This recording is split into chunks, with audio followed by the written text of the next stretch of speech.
Assalamualaikum warahmatullahi wabarakatuh. Jumpa kembali bersama saya Muhammad Nurdin dalam video Manasik Haji Gratis. Kepada Anda yang baru saja bergabung dengan channel ini, saya mengucapkan selamat datang, ahlan wa sahlan, dan semoga Anda bisa mengikutinya dengan baik agar tidak tertinggal dengan video berikutnya. Anda dimohon keikhlasannya untuk subscribe dan menekan tombol lonceng. Baik, pada kali ini saya ingin mengulang kembali apa yang sudah saya sampaikan, terutama kapan kita mengucapkan kalimat talbiyah. Kita mengucapkan kalimat talbiyah itu sejak kita mengucapkan niat untuk umroh, ya. Labbaika Allahumma umroh. Sampai kapan? Sampai ketemu Ka'bah. Sampai ketemu Ka'bah. Setelah itu selesai. Nah, itu untuk umroh. Sedangkan untuk haji kapan mengucapkannya? Untuk haji mengucapkannya adalah ketika kita berniat untuk haji, kita berihram dari hotel, kita mengucapkan labbaika Allahumma hajjan, ya. Sampai kapan? Sampai melihat atau berjumpa dengan Jamarot. Ketika sudah bertemu dengan Jamarot, maka selesailah membaca labbaik Allahumma labbaik, ya. Kemudian yang berikutnya kita ingin membahas tentang tawaf wada. Apa itu tawaf wada? Tawaf wada itu adalah tawaf perpisahan. Jadi setelah kita selesai melaksanakan semua rangkaian ibadah haji secara komplit, mulai dari umrohnya, kemudian habis itu istirahat, kemudian haji, dan ditutup dengan ritual-ritual yang sempurna, melontar jumroh sudah, tawaf ifadah sudah, cukur rambut sudah. Maka ketika kita ingin keluar dari kota Mekah, ketika kita ingin pulang ke Indonesia, maka kita diperintahkan oleh Nabi untuk melaksanakan tawaf wada, yaitu tawaf perpisahan, ya. Sebagaimana hadis yang diriwayatkan oleh Imam Muslim dan lainnya dari Ibnu Abbas radhiyallahu an berkata, jamaah haji kembali ke berbagai arah. Maka Nabi SAW bersabda, la yaghfiranna ahadun hatta yakuna akhiru ahdihi tawaf bil bait.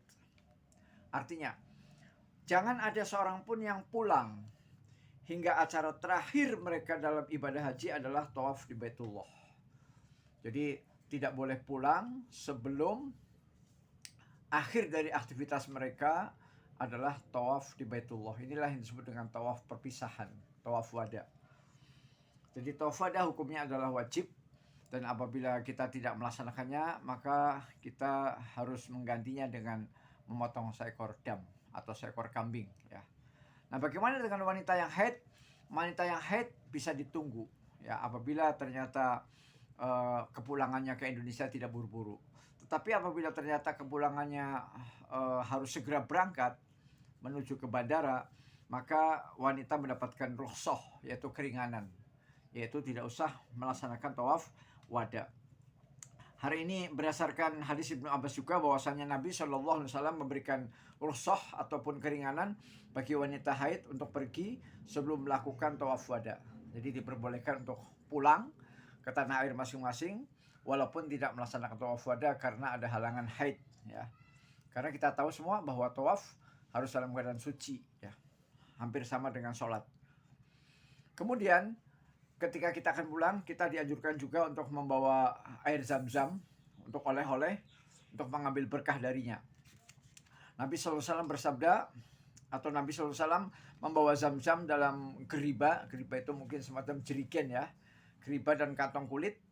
Kemudian menyemburkan pada orang sakit, ya. Jadi kalau ada orang sakit bisa disembur dengan air zam-zam.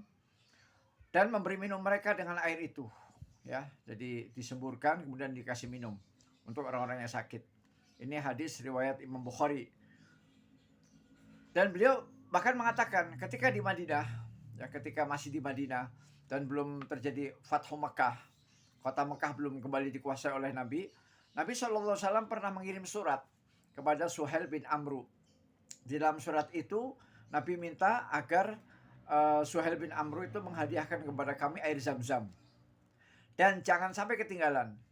Maka ia mengirim kepadanya 2 tas tempat air. Jadi kita pulang Indonesia membawa air zam-zam, ya.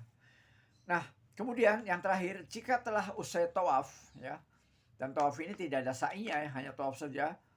Kemudian tentu ditutup dengan sholat 2 rakaat, sholat 2 rakaat, sholat sunnah tawaf, ya. Kemudian kita pulang sebagaimana layaknya orang-orang pulang keluar masjid dengan kaki kiri terlebih dahulu. Jadi pulang ke tanah air atau meninggalkan Ka'bah berjalan dengan berjalan normal, ya. Artinya berjalannya tidak mundur, ya. Tidak mundur karena tidak ada syariatnya untuk berjalan mundur. Di samping itu juga secara dalil nakli akan nabrak-nabrak orang. Kalau kita setelah tawaf kemudian kita pulang kemudian jalannya mundur, nah, itu tidak ada tuntunannya. Jadi itulah yang bisa saya sampaikan.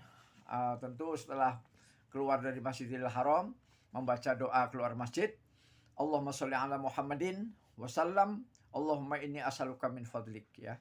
Ya Allah, berilah salawat kepada Nabi Muhammad dan salam. Ya Allah, sesungguhnya aku minta kepadamu keutamaan-keutamaan. Ya, demikianlah tawaf wada sebagai akhir aktivitas kita selama di tanah suci Mekah. Assalamualaikum warahmatullahi wabarakatuh.